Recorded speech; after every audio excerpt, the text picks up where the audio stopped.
Es actualmente obvio para nosotros que múltiples organismos causan enfermedades. Filtramos nuestra agua, usamos antibióticos y esperamos que los médicos y enfermeras laven sus manos y esterilicen sus equipos.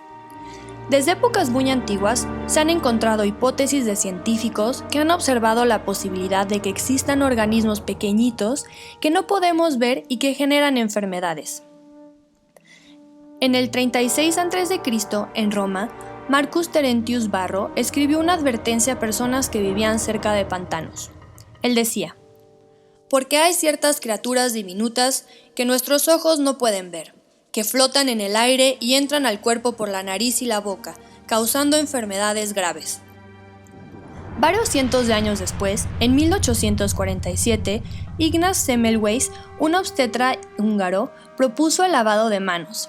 Semmelweis notó en el hospital de Viena, donde trabajaba, que la mortalidad materna era más elevada por fiebre puerperal que en otros hospitales. La fiebre puerperal es un tipo de sepsis o infección generalizada causada por bacterias. También notó que solo en su hospital los médicos rutinariamente estudiaban cadáveres antes de examinar a otros pacientes.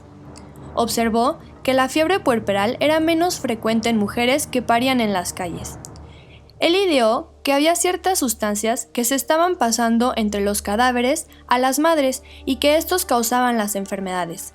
Así, pasó a indicar al personal que lavara sus manos con agua y cloro posterior a tocar a los cadáveres. La mortalidad materna disminuyó considerablemente. Al final, no todos le creyeron, o decidieron no creerle, ya que si lo que él decía era cierto, significaba que los médicos habían sido los causantes de múltiples muertes.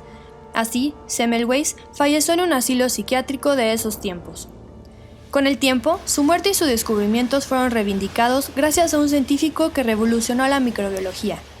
Louis Pasteur, con su famoso experimento en 1862 acerca de la teoría de los gérmenes. Pasteur demostró que el crecimiento de bacterias en un medio estéril no es dado por generación espontánea. Él demostró que los microorganismos no crecían en un medio estéril aislado del ambiente, pero si se abría el medio al ambiente, este comenzaba a colonizarse y llenarse de nuevos organismos. Pasteur también experimentó con fermentación de vinos y mostró que por medio del proceso de pasteurización que lleva su nombre, se podía eliminar el crecimiento de microorganismos en la comida. Posteriormente, en 1865, Joseph Lister, inspirado en los experimentos de Pasteur, ideó poder utilizar ácido carbólico, o llamado fenol, para destruir microorganismos. Logró tratar de forma efectiva una fractura expuesta, cubriéndola con telas empapadas de este ácido, evitando así que la herida se infectara con organismos que podían ser letales en esa época. Este descubrimiento disminuyó la mortalidad en las cirugías. Ahora, con el ácido carbólico se limpiaban los equipos de cirugía y las heridas. En 1890, William Halsted fue el pionero en uso de guantes de caucho para las cirugías. Halsted ideó los guantes debido a que su ayudante Caroline Hampton había generado irritación debido a la constante limpieza con el ácido carbólico y otras sustancias. Halsted contactó a la empresa de caucho de Goodyear, fabricantes de neumáticos, pidiendo unos guantes que se pudieran esterilizar para usarse. Caroline fue la primera en utilizarlos, evitando así la irritación por los ácidos. Posterior a esto, Caroline y Halsted se casaron. Aunque ya varios científicos habían sugerido la existencia de microorganismos invisibles para el ojo que causaban enfermedades, e incluso sugerido formas de prevenir las enfermedades causadas por estos, fue hasta 1928 que Alexander Fleming observó las propiedades de la penicilina. Fleming estudiaba cultivos en el Hospital St. Mary's en Londres, donde observó que un moho que contaminaba uno de los cultivos ocasionó que bacterias cercanas dejaran de crecer. Al ver que dicho moho pertenecía a la familia de Penicillium, decidió ponerle a esta sustancia penicilina. 10 años más tarde, los científicos Howard Florey, Ernest Chain y Norman Hatley trabajaron juntos para convertir la penicilina en una medicina utilizable.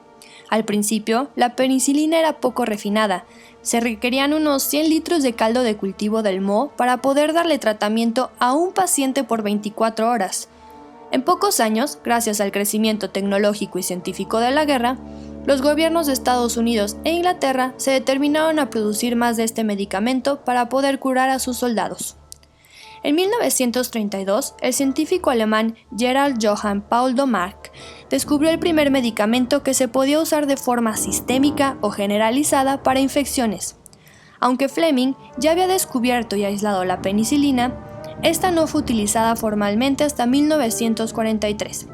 Las sulfonamidas, o mejor conocidas como sulfas, que fueron descubiertas por Domark, se comenzaron a utilizar antes.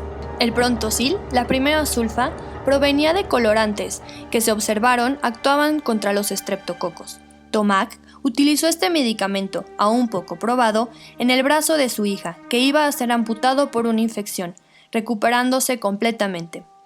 Posterior, en 1935, publicó sus hallazgos, comentando que el Prontosil no mostraba acción antimicrobiana en los tubos de laboratorio.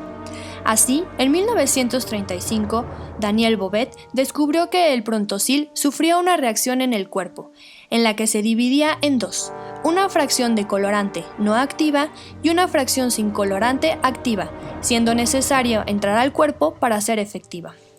En 1940 se descubrió que las sulfas actuaban impidiendo la síntesis del ácido fólico en las bacterias, ayudando a que el cuerpo pudiera defenderse más fácil.